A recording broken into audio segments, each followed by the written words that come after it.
Hello everyone, এটা ছিল আমার দাদার বিয়ের ভিডিও। হ্যাঁ, আমি ভিডিওগুলো একটু লেট করে পোস্ট করছি, খুব ব্যস্ততার মধ্যে ছিলাম। আসলে দাদার বিয়ে বলে তো কথা, বোনদের তো ব্যস্ততা থাকবেই, তাই না?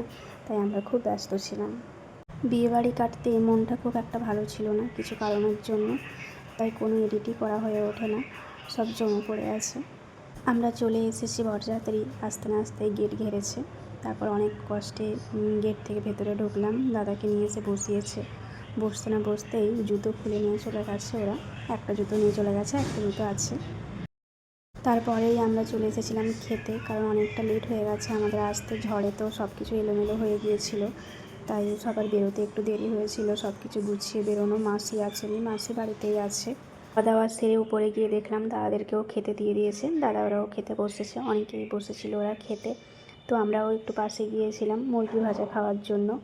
মুরগি ভাজা খেয়ে ক্যামেরাম্যানকে বললাম আর তো বেশি টাইম নেই, কিছু ফটোশ্যুট, ওদের কাপাল ফটো তুলে নিতে। তাই ফটোশ্যুট করার পর এবার বিদায়ের পালা। বিদায়ের জন্য ভাবিকে নিচে নিয়ে যাওয়া হচ্ছিল। ভাবিকে নিয়ে এসে মা বসিয়েছিল নিচে, তারপরে দাদাকে নিয়ে এসে বসানো হলো। এরপর যে নিয়মগুলো থাকে সেই নিয়মগুলো করে বিদায়টা হবে। তো কিছু কিছু নিয়ম ছিল যেগুলো সবারই ওখানে থাকে, প্রায় আমাদের এখানেও ছিল। তো সেইগুলোর জন্যই এদের দুজনকেই এখানে বসানো হয়েছিল। মিষ্টি খাওয়ানো হবে, দুধ খাওয়ানো হবে, মেয়ের মা ওগুলো খাইয়ে দেবে। তো সেই রিচুয়ালগুলোই করা হচ্ছিল। তারপরে বিদায়ের পালা। এই মুহূর্তটা প্রত্যেকটা মেয়ের জন্য খুবই কষ্টকর। আমার কথাটা এখনও মনে পড়লে আমার চোখে জল চলে আসে। প্রত্যেকটা মেয়ের বিদায়ের সময়ই আমার মা তো কেঁদে ফেলে।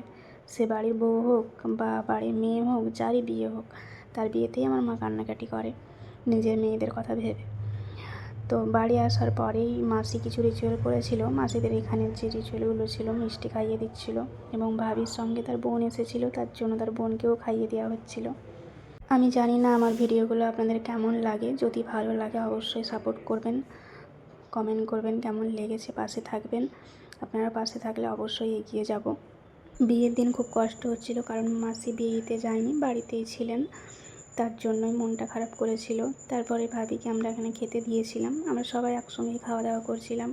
সবাইকে খিদে পেয়ে গেছে, এবার ভাবি কি খেয়েছে না খেয়েছে কে জানে সেই দিন, তার জন্য আমরা তাড়াতাড়ি আগে ভাবিকে খেতে দিয়েছিলাম। খুবই ভালো লাগছিল নতুন ভাবির প্রথম দিন আমাদের বাড়িতে। তো এই পর্যন্ত আমার ভিডিওটা। সবাই ভালো থাকুন, সুস্থ থাকুন।